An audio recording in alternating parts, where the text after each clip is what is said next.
Hello everyone, this is Red with RedDragonLeo.com.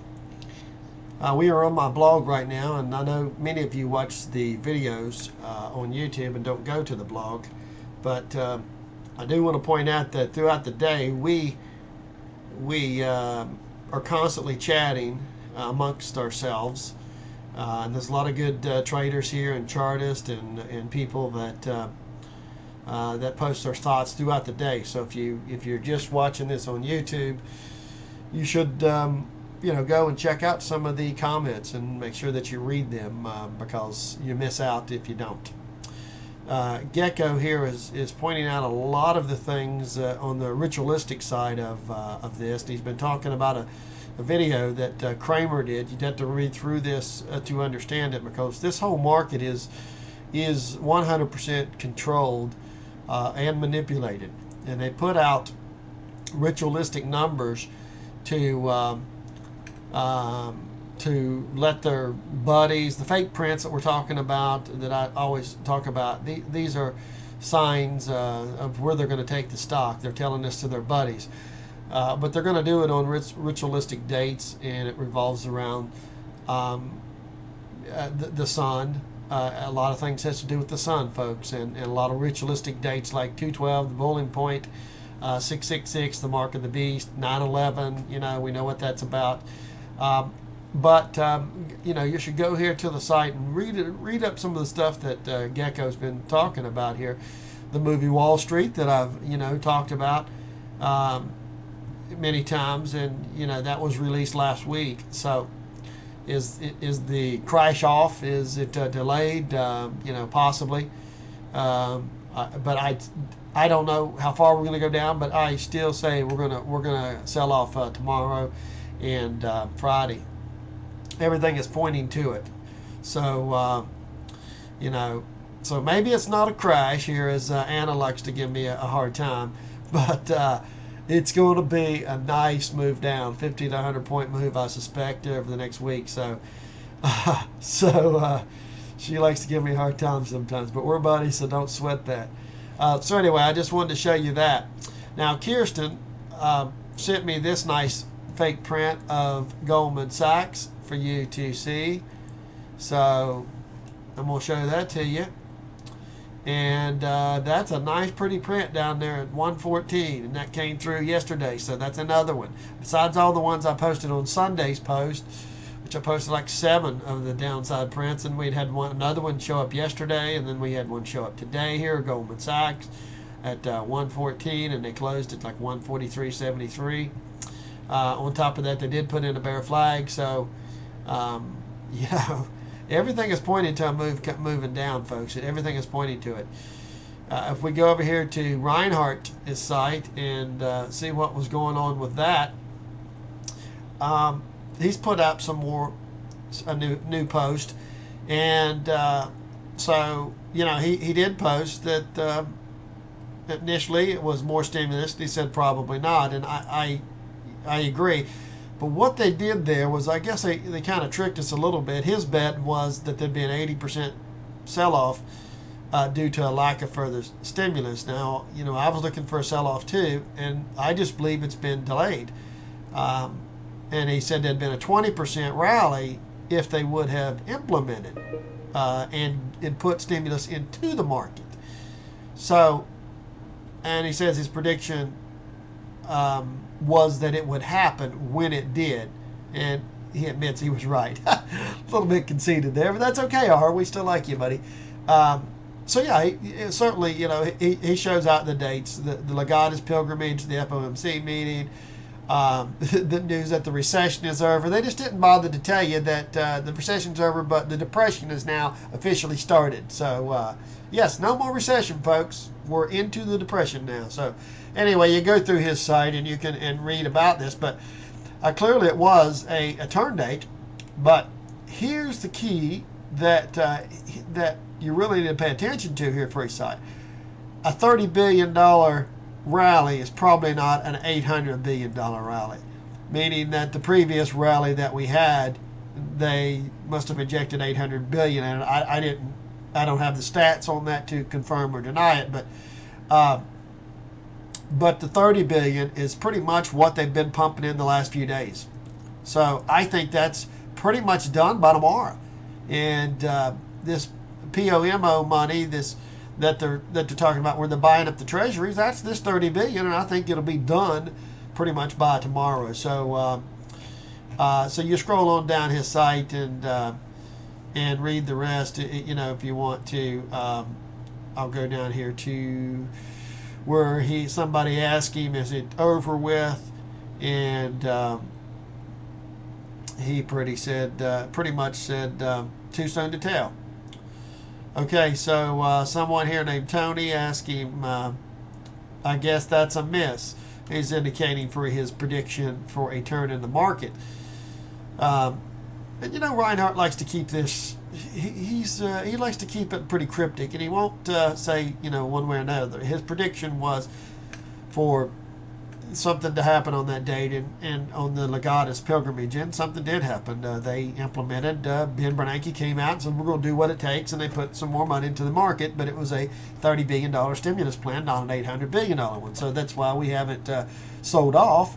They've been keeping it afloat, but that's also why we haven't rallied up to my fake print of Diamond 118.16 that I got last March or something, last year, or earlier this year. I can't remember what date I got it, but if they pump 800 billion in, then yeah, we're going up to 11,800. But they pump 30 billion in, and we're pretty much done. In my opinion, I think we're pretty much done. But he answers this question down here. He puts in quotes, "That's a miss." He says, "Too soon to tell, but the date was right." So yeah, he's right on the date. I'll give him that. You know, he's been following the Legatus pilgrimage for a while, and he knows that inside and out. So let's get to the charts. Here's the 5-minute chart showing that it got oversold into the end of the day as that move down happened, and then a move back up happened. Not a lot really to tell on the 5-minute chart. Let's move over to the 60, the most important one. You can see I had said in the prior video that I thought we would run up today and get overbought and peak out today, but it looks like it didn't. It just taking its sweet time. It hit up here and ran out of time, and then late day selling sold it off a little bit into the evening. But I think we're going to put a bar or two up above here into positive territory tomorrow morning before it rolls over and sells off, because I think they're going to spend that last little bit of money and, you know, maybe pump it up here. My gut just tells me they're going to try to get up here and fill that gap that Mr. Topstep's talking about at about 11:53 to 11:54 on a quick intraday candle. Maybe, you know, there's nothing in the futures right now showing that it's going to sell off or rally. It's just flat pretty much. I think it's down 50 cents or $1. Nothing pretty much as I'm doing this video at 9 o'clock at night. So you know, I don't know. Maybe if it opens flat and just slowly starts to go up as they maybe buy a little bit, light volume again, then I don't think it'll break the 1150. It won't have the strength to. It's almost going to have to gap up and then quickly reverse. And that's, you know, we've seen that before. We've seen moves like that before. You go back here to the daily chart. Let me see here. And so we go to a daily chart right here, and we've seen it happen right here on this move. You know, they had a big move up, a bunch of sideways chopping. That was a gap up, if I'm not mistaken, then quickly fell, literally within the first, you know, candle or something. And that's too far back on this chart. You can't see it on this chart, but I do remember that's what happened that day. So 15-minute chart, of course. You look at it, and it's a little bit oversold, wanting to go up in the morning as well. 60-minute chart is, you know, like I said, it's kind of rolling down. Assuming we don't gap down tomorrow morning, then, you know, it should run up here and put a few bars in positive. And then on that 30-minute chart, which is, is it 30-minute here? No, I think it's on this one. Yeah, here's your 30-minute chart. So, yeah, same thing. See, we're still oversold here. Now, there's nothing to say that it's not going to just keep on going down, but with the light volume environment that we've got right now, I just think it needs to put a couple candles above here and then fall off a cliff. That's it. you know, pretty much. This here looks like some kind of, I don't know, is that a shoulder and another shoulder and a head, an inverted head and shoulder, but it failed. Okay, it failed.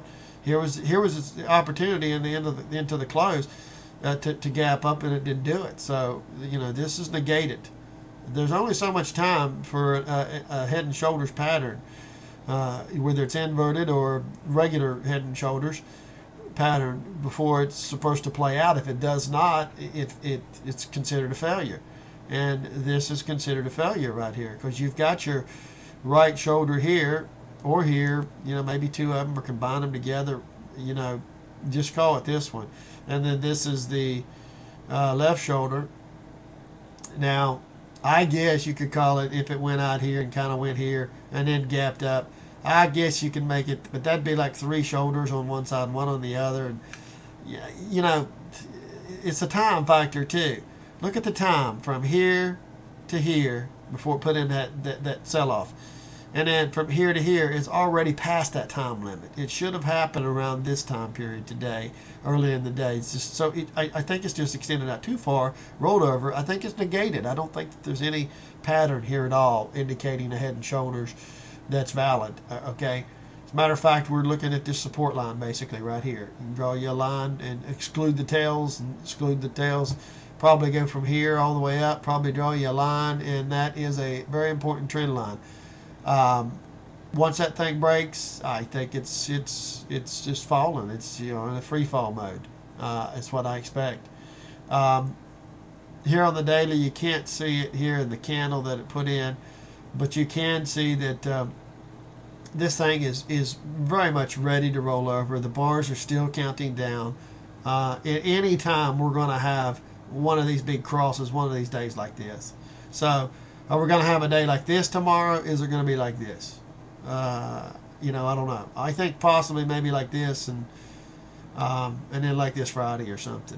You know, it's too early to say. Or maybe just two big red bars. We go over here to Cobra's chart. Look at his, and you can see the VIX is still basing. It doesn't want to sell off. It doesn't want to break this major support line here. And on the weekly chart, this thing is very much looking like it's ready to break out majorly on a weekly chart. You know, it's a falling wedge if you draw a line like this. So it wants to break out.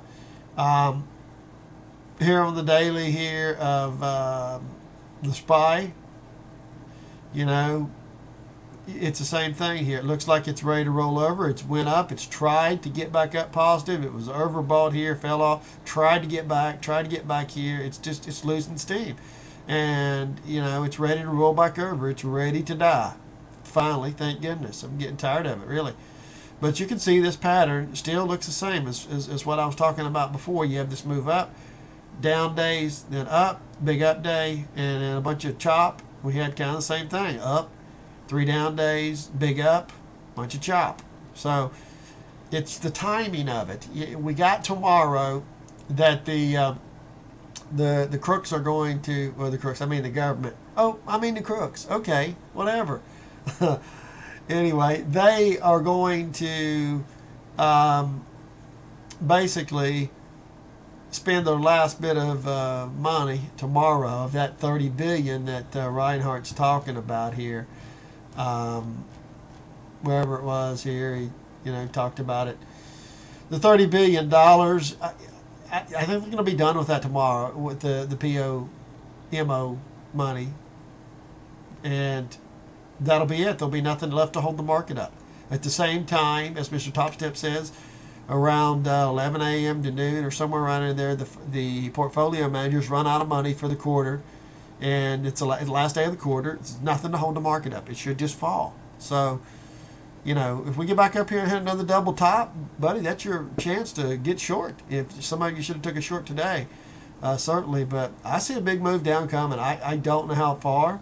I don't, you know, but this looks like a nice target to me, 1050. So, but we still take it one day at a time. I'd say if you're not already short, you got one more day maybe if we don't gap down. And I just get short and ride it out, fellas, because it's coming. All right, good luck, everyone. See ya.